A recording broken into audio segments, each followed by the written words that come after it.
એ જો આ ભાઈને એને ઉપાડીને લઈ જઈ જીરામાં છોડવાનું છે આપણે. જો અહીંયા પણ ફૂટવું છે, કદાચ અહીંયા અસર થઈ હોય ને તો છોડવા હોય. જો આપણે ઉપાડી લેવાના હોય, આમાં કાંઈ મોરા ન પડી જાય. આ બધું જીરું, જીરાની વચ્ચે ઊભો એક ચાડીઓ રે લોલ મારા એક આઢડીમાં આવ્યો છે આપણી. જો અહીંયા પણ આ હુકારાની અસર. એક એક મોતી હવા હવા લાખનું. તો આ દોસ્તો આપણું મોતી છે, હવા હવા લાખનું છે. અને હું મારા જેવડા બધા યુવાનોને કહું કે જોવાનિયાઓને કે લવ કરવા કરતાં 5-10 વીઘાનું જીરું કરો. 4 મહિના કાર્યું ધોર્યું સારિયામાંથી જ નહીં નવરા થાવ, એમણે 4 મહિના વહી જાય છે. અને જો સારું જીરું થયું તો થોડો ઘણા વાપરવાની ચિલ્લરે મળી જાય છે. એટલે હું સાચું જ કહું કે લવ કરવા કરતાં ઘઉં નહીં જીરું કરો. ઘઉંમાં ખાલી પાણી જ વારવાનું થાય છે, પણ જીરું કરો એટલે નવરા જ નહીં થાવ તમે. સવારે ઉઠીને જીરામાં આવવું પડશે, હાંડ લગન જીરામાં મથવું પડશે. એટલે જીરું વાવો, મજા આવશે અને માલદારી થઈ જઈશું જો સારું થયું. તો અત્યારે જો આપણે જીરામાં આંટો મારવા આવ્યો હતો, અને આ જીરું આપણે અગાઉ પી દીધું હતું. અને આગળ તમને દેખાતું છે બરફની ચાદર ઓઢેલું જીરું, જે અહીંયા પણ જ છે, તમને દેખાડી દઉં. આ જીરું આપણે આનાથી 5 દિવસ પાછળ પાણી પાયું હતું.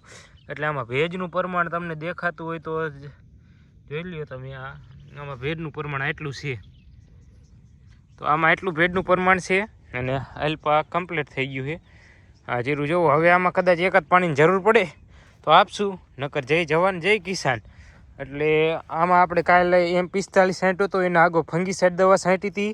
એટલે M45 તો જો કે લગભગ છાંટતા જ હોય બધાય, જીરામાં છાંટવો જ પડે, કારણ કે આ ઝાકળ આવે એના લીધે.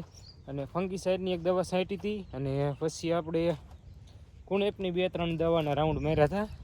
અને હજી તો આમાં ધબધબાટી બોલાવવી પડશે. અને આવી રીતે જો સાંક કાર્યની ફટાકડી ફૂટી હોય ને, જો અહીંયા પણ ફૂટવું છે, કદાચ અહીંયા અસર થઈ હોય ને તો છોડવા હોય. જો આપણે ઉપાડી લેવાના હોય, આમાં કાંઈ મોરા ન પડી જાય, આગળ વધતું બચે જીરું, સમજ્યા સાંઈ. કોઈ જો હવે 5 છોડવા હોય ને તો કાઢી નાખાય. આ જોવા આ બધું જીરું લાઈવ લપુયું થાય બધી. તો હાલો ઉપડી બીજા ખેતર. અને આમાં જો આંકડા કાંક ખોડેલા છે. હવે કિસે આંકડા કેમ ખોડતા છે, તો આંકડા છે ને એ ફોસ્ફેટના કારણે ખોડે, જીરામાં ઉપયોગ થાય એવું બધું કે છે હવે. એટલે આ બધું એક ઠુસકો કહેવાય, હાલું રાખે, સમજ્યા. તો હાલો આપણે નીકળી બીજા ખેતરને. પવન છે કે હરવે હરવે હરવે હરવે હરવે હરવે હરવે હરવે હરવે હરવે ફરે છે. પણ રાતે ધબડા છટી બોલાવતી હતી, ફૂલ અવાજ આવતો હતો. તો હાલો ઉઠા ભાગ્યા પાણી વાર્યા, હાલો નીકળી. દુનિયાએ જેને ગાંડા ગણા એ તો પ્રભુને મન હોશિયાર. તો અત્યારે જો અહીંયા આવ્યો બીજા ખેતર. અને હવે અમારે છે ને ઓલા જે સાચા મોરલા હતા ને એ નથી દેખાતા. અને ગામડે ઓલા અલાર્મ વાળા મોરલા બોલવાનું ચાલુ થઈ ગયું.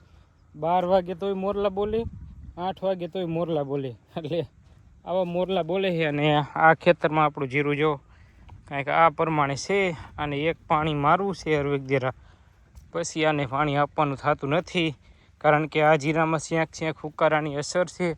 આ ભાગમાં નથી હુકારો, આ ભાગમાં ક્યાંય એટલે ક્યાંય હુકારો નથી. જોવો તમે જીરું હુકારો છે ક્યાં કહું તમને, કહું એક આઢડીમાં આવ્યો છે આપણી. જો અહીંયા પણ આ હુકારાની અસર.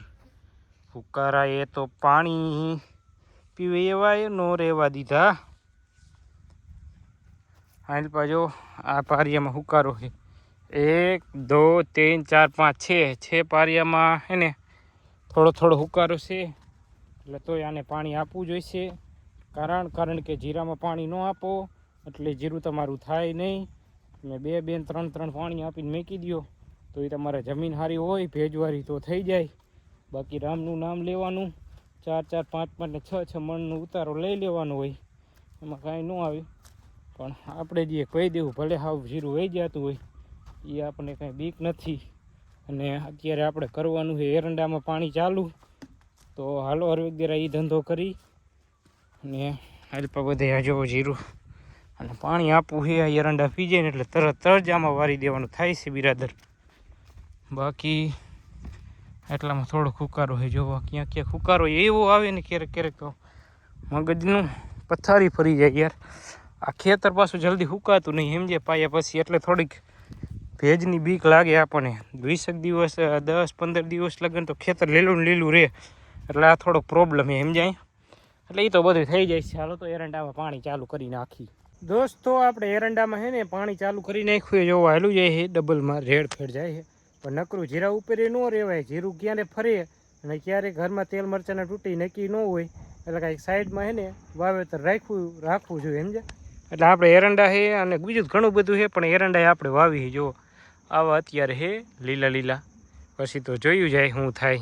દોસ્તો પાવર વહી ગયો છે અને હું અત્યારે જવું આપણે બીજા ખેતર, અને અહીંયા જુઓ મર્દો કી મહેફિલ में रोज रहते हैं, लायन है एरिया के बेटे, लिमिट में रहने का रियल रोयल. ધોરા દીએ ધરપવાની તાકાત રાખે અમારા રોજડા જેવી. તમને શું લાગે? અને બાકી તો દોસ્તો અત્યારે જો હું અહીંયા ખેતર વ્યાયો બીજા, અને અહીંયા પણ એમ હે ને મગાલાલના ભાઈને તૈયાર કરી ચાડીઓ બનાવી. તો હમણાં તમને દેખાડી કેવો બને છે બરાબર. તમે જોતા રહીજો. વાળબાડાના ઓરિજિનલ ઉગેલા જ છે.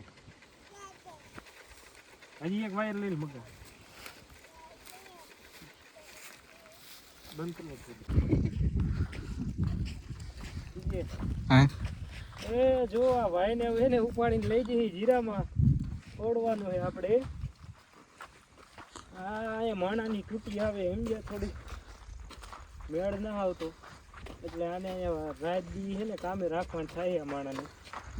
હેલા જઈ હરવે હરવે તો શું હાલો ખોડી એમ જોવી કેવોક લાગે.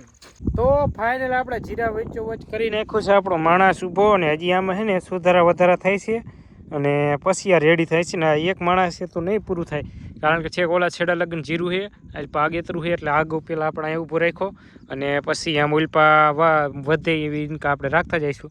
પણ અત્યારે આ રૂડો અને રૂપાળો માણા એક રાખી દીધો એક જીરાની વચ્ચે ઊભો, એક ચાડીઓ રે લોલ માર્યા, અને જીરું ખાઈ ઝોલા. જીરું ખાઈ ઝોલા, તમે જોઈ શકો છો.